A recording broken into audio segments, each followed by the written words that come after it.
ಎಲ್ರಿಗೂ ನಮಸ್ಕಾರ. ನಾನು ಇವತ್ತಿನ ವಿಡಿಯೋದಲ್ಲಿ ಗೋರಿಕಾಯಿ ಪಲ್ಯ ಮಾಡೋದು ತೋರಿಸ್ತಾ ಇದ್ದೀನಿ. ಈ ನಮ್ಮ ಕಡೆ ನಾರ್ತ್ ಕರ್ನಾಟಕ ಕಡೆ ಎಲ್ಲ ಜವಳಿಕಾಯಿ ಅಂತಾರೆ ಇದಕ್ಕೆ, ಇಲ್ಲಿ ಬೆಂಗಳೂರಲ್ಲಿ ಗೋರಿಕಾಯಿ ಅಂತಾರೆ. ನಾನೊಂದು ಅರ್ಧ kg ಗೋರಿಕಾಯಿ ತೊಗೊಂಡು ನೋಡಿ ಈ ಥರ ಆ ಕಡೆ ಈ ಕಡೆ ಎಲ್ಲ ಎಡ್ಜಸ್ ಮುರಿದ್ಬಿಟ್ಟು ಈ ಥರ ಕಟ್ ಮಾಡಿ ಇಟ್ಕೊಂಡಿದ್ದೀನಿ. ಅದು ನಾರಿರುತ್ತಲ್ವ, ಈ ಥರ ಕೈಯಲ್ಲೇ ಮುರಿದಿಡೋದ್ರಿಂದ ನಾರಿನ ಅಂಶ ಎಲ್ಲ ಚೆನ್ನಾಗಿ ಬರುತ್ತೆ. ನಾವು ಚಾಕುಯಲ್ಲಿ ಅಥವಾ ಇಳ್ಗೆಯಲ್ಲಿ ಕಟ್ ಮಾಡೋದ್ರಿಂದ ಅಷ್ಟೊಂದು ನೀಟಾಗಿ ನಾರು ಬರಲ್ಲ. ಅದಕ್ಕೆ ನಾನು ಕೈಯಲ್ಲೇ ಈ ಥರ ಕಟ್ ಮಾಡಿ ಇಟ್ಕೊಂಡಿದ್ದೀನಿ. ಒಂದು ಅರ್ಧ kg ಗೋರಿಕಾಯಿ ತೊಗೊಂಡಿದ್ದೀನಿ. ನೋಡಿ ಈ ಥರ ಕೈಯಲ್ಲೇ ಮುರಿಯೋದ್ರಿಂದ ನಾರೆಲ್ಲ ಚೆನ್ನಾಗಿ ಬರುತ್ತೆ. ನೋಡಿ ಈ ಥರ ಮಾಡಿಟ್ಕೊಂಡಿದ್ದೀನಿ. ಆಮೇಲೆ ವಾಶ್ ಮಾಡಿ ಇಟ್ಕೊಂಡಿದ್ದೀನಿ ಅರ್ಧ kg ಗೋರಿಕಾಯಿನ. ಇದಕ್ಕೆ ಈಗಿನ್ನ ಎಣ್ಣೆ ತೊಗೊಂಡಿದ್ದೀನಿ, ಒಗ್ಗರಣೆಗೆ ಎಣ್ಣೆ, ಸಾಸಿವೆ ಮತ್ತು ಜೀರಿಗೆ, ಸ್ವಲ್ಪ ಕಡಲೆಬೇಳೆ ತೊಗೊಂಡಿದ್ದೀನಿ.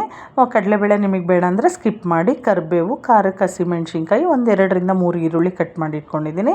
ರುಚಿಗೆ ತಕ್ಕಷ್ಟು ಉಪ್ಪು, ಸಾಂಬಾರು ಪುಡಿ, ಶೇಂಗಾ ಬೀಜದ ಪೌಡ್ರು, ಹುಚ್ಚೆಳ್ಳು ಪೌಡ್ರು ಮತ್ತು ಕೊತ್ತಂಬರಿ ಸೊಪ್ಪು. ಬನ್ನಿ ಇವಾಗ ಯಾವ ಥರ ಮಾಡೋದು ಅಂತ ನೋಡೋಣ. ಫಸ್ಟು ಒಂದು ಕುಕ್ಕರ್ ತೊಗೊಂಡು ಅದಕ್ಕೆ ನಾನು ಈಗ ಗೋರಿಕಾಯಿ ಏನು ಬಿಡಿಸಿಟ್ಕೊಂಡಿದ್ನಿ ಅಲ್ವಾ, ಇದನ್ನೆಲ್ಲ ವಾಶ್ ಮಾಡಿ ಇಟ್ಕೊಂಡಿದ್ದೆ. ಈ ಗೋರಿಕಾಯಿ ಎಲ್ಲ ಕುಕ್ಕರ್ಗೆ ಹಾಕ್ಬಿಟ್ಟು ನೀರನ್ನ ಸ್ವಲ್ಪ ನೀರು ಹಾಕಬೇಕು. ನೀರು ಜಾಸ್ತಿ ಹಾಕಿದರೆ ಆಮೇಲೆ ನಾವು ಅದು ಪಲ್ಯ ನಾನು ಫ್ರೈ ಮಾಡೋದ್ರಿಂದ ಅದು ನೀರಿನ ಅಂಶ ಜಾಸ್ತಿ ಇರುತ್ತೆ, ಚೆನ್ನಾಗಿರಲ್ಲ. ಅದನ್ನೆಲ್ಲ ಬಸ್ತಾಕೋದ್ರಿಂದ ಟೇಸ್ಟ್ ಬರಲ್ಲ, ಜವಳಿಕಾಯಲ್ಲಿರೋ ಅಂಶ ಎಲ್ಲ ಹೋಗ್ಬಿಡುತ್ತೆ. ನೋಡಿ ಇವಾಗ ಸ್ವಲ್ಪ ನೀರು ಹಾಕಿ ಉಪ್ಪು ಹಾಕಿ ಒಂದು ವಿಜಿಲ್ ಹಾಕಿಸಿ ಇಟ್ಕೊಂಡಿದ್ದೀನಿ. ಈ ಥರ ಒಂದು ವಿಜಿಲಿಗೆ ಸಾಕು, ಕರೆಕ್ಟಾಗಿ ಬೆಂದಿರುತ್ತೆ ಜವಳಿಕಾಯಿದು. ಚೆನ್ನಾಗಿ ಬೆಂದಿದೆ ನೋಡಿ ಇವಾಗ ಕರೆಕ್ಟಾಗಿ. ಇವಾಗ ಒಗ್ಗರಣೆ ಮಾಡ್ಕೊಳ್ಳೋಣ. ಇದಕ್ಕೆ ಇವಾಗ ಒಂದು ಪ್ಯಾನ್ ಬಿಸಿಗಿಟ್ಟು ಇದಕ್ಕೆ ನಾನು ಒಂದು 3 ಟೇಬಲ್ ಸ್ಪೂನ್ ಎಣ್ಣೆ ಹಾಕ್ತಾಯಿದ್ದೀನಿ. ನೋಡಿ ಎಣ್ಣೆ ಬಿಸಿ ಆಗ್ತಾಯಿದೆ. ಸಾಸಿವೆ ಮತ್ತು ಜೀರಿಗೆ, ಸ್ವಲ್ಪ ಕಡಲೆಬೇಳೆ ಹಾಕ್ತಾಯಿದ್ದೀನಿ. 1 ಟೇಬಲ್ ಸ್ಪೂನಷ್ಟು ಕಡಲೆಬೇಳೆ. ನಿಮ್ಗೆ ಕಡಲೆಬೇಳೆ ಬೇಡ, ಇಷ್ಟ ಆಗಲ್ಲ ಅಂದರೆ ಸ್ಕಿಪ್ ಮಾಡಿ. ಅದನ್ನು ನನಗೆ ಇಷ್ಟ ಆಗುತ್ತೆ, ಅದಕ್ಕೆ ನಾನು ಕಡಲೆಬೇಳೆ ಹಾಕ್ತಿದ್ದೀನಿ, ಚೆನ್ನಾಗಿರುತ್ತೆ ಅಂತ. ಆಮೇಲೆ ನೋಡಿ ಇದು ಗೋಲ್ಡನ್ ಬ್ರೌನ್ ಆಗಲಿ. ಇದು ಕಡಲೆಬೇಳೆ ಫ್ರೈ ಆದಮೇಲೆ ಸ್ವಲ್ಪ ಕರಿಬೇವು ಹಾಕಿಬಿಟ್ಟು ಹಸಿಮೆಣ್ಸಿನ್ಕಾಯಿ ಹಾಕೋಣ. ನಿಮ್ಗೆ ಇಲ್ಲಿ ಬೇಡ ಅಂದರೆ ನೀವು ಒಣಮೆಣ್ಸಿನ್ಕಾಯಿನೂ ಹಾಕ್ಕೋಬೋದು, ಇಲ್ಲ ಖಾರದ ಪುಡಿನೂ ಹಾಕ್ಕೋಬೋದು. ಮೆಣ್ಸಿನ್ಕಾಯಿ ಹಾಕಿದ ಮೇಲೆ ಈರುಳ್ಳಿ ಹಾಕಿ ನೋಡಿ ನೀಟಾಗಿ ಎಲ್ಲ ಮಿಕ್ಸ್ ಮಾಡೋಣ.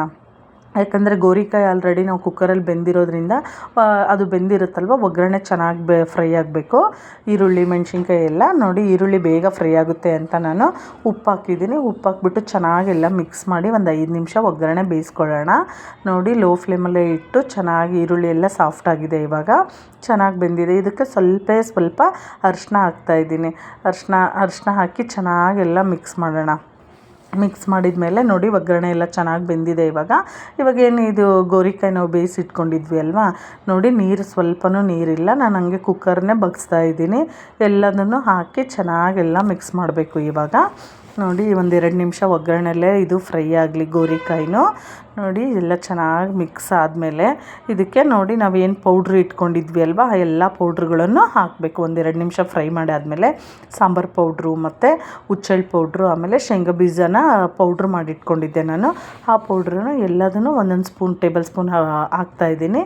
ಹಾಕ್ಬಿಟ್ಟು ಇದು ಹಸಿ ಸ್ಮೆಲ್ ಹೋಗ್ಬೇಕಲ್ವ, ಈ ಸಾಂಬಾರು ಪುಡಿ ಇದು ಎಲ್ಲ ನೀಟಾಗಿ ಎಲ್ಲ ಮಿಕ್ಸ್ ಮಾಡ್ತಾ ಲೋ ಫ್ಲೇಮಲ್ಲೇ ಇಟ್ಕೊಂಡು ಚೆನ್ನಾಗಿ ಮಿಕ್ಸ್ ಮಾಡಿ ಒಂದು 2 ನಿಮಿಷ ಚೆನ್ನಾಗಿ ಇದನ್ನು ಬೇಯಿಸ್ಬೇಕು. ಇದು ಹಸಿ ಸ್ಮೆಲ್ಲೆಲ್ಲ ಹೋಗಬೇಕಲ್ವ, ಅದಕ್ಕೆ ಚೆನ್ನಾಗೆಲ್ಲ ಮಿಕ್ಸ್ ಮಾಡೋಣ. ಲೋ ಫ್ಲೇಮಲ್ಲೇ ಇಟ್ಬಿಟ್ಟು ಒಂದು 2 ನಿಮಿಷ ಬಿಟ್ಬಿಡೋಣ ತಟ್ಟೆ ಮುಚ್ಚಿ.